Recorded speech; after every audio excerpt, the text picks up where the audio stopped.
je ne peux pas. Tout à fait. Vous pouvez même appeler. Je me suis réveillé en sursaut parce Oui. on cognait tête froide. Et j'ai dit, attendez. Donc je suis venu jusqu'à la hauteur de la porte. Et quand je jette un coup d'œil à l'œillet, je constate que c'est des gens habillés. Des gens habillés. Donc je suis reparti pour mettre mon pantalon. Il dit, ouvrez sinon on casse, ouvrez sinon on casse. J'ai porté mon pantalon, j'ai pas eu le temps de mettre ma chemise. Quand j'arrive à la hauteur de... Ils cassent, ils entrent. Ils entrent et puis je leur dis, mais que me voulez-vous? Ils disent, ils cherchent des terroristes. Je me suis présenté, je suis l'ambassadeur du Gabon. Ils disent, vos pièces d'identité. J'ai présenté mon passeport. Vous êtes combien? J'ai dit, je suis seul. Et ils sont allés vérifier du côté de la chambre, à la douche. Et ils sont ressortis. Il y a un qui m'a présenté un document avec en tête me disant que nous avons un mandat du procureur de la République. Je lui ai dit, ben, vous me le faites voir. Il a juste caché une partie, m'a montré, et ils sont sortis.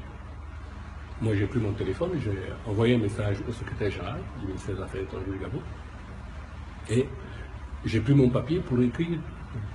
Et quelques minutes après, ils sont revenus. Et là, c'était pour cogner à la porte de la chambre de ma fille et de mon épouse.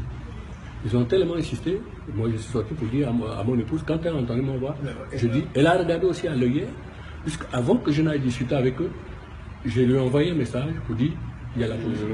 Donc on demande, oui, quel est l'occupant de telle chambre. Et la réception devait leur dire, telle chambre est occupée par telle chambre est occupée par telle. Même si j'occupe une chambre ici à l'hôtel, mais c'est une chambre qui est inviolable. Je suis diplomate. Même s'il y a un pouvoir, il y a une séparation de pouvoir, mais je ne peux pas penser que les policiers puissent venir perquisitionner une chambre occupée par un ambassadeur depuis tant d'années.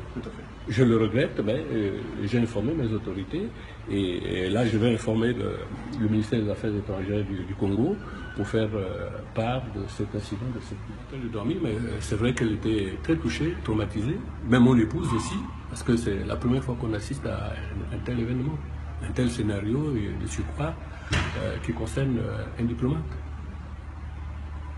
Je craignais que, puisqu'il me disait ouvrez, je me disais, je craignais que, bon, il ne tire, puisque s'il constate qu'il y a une forme de résistance, il pouvait tirer aussi. Donc, ma sécurité n'est pas aussi assurée dans ce cas. Voilà.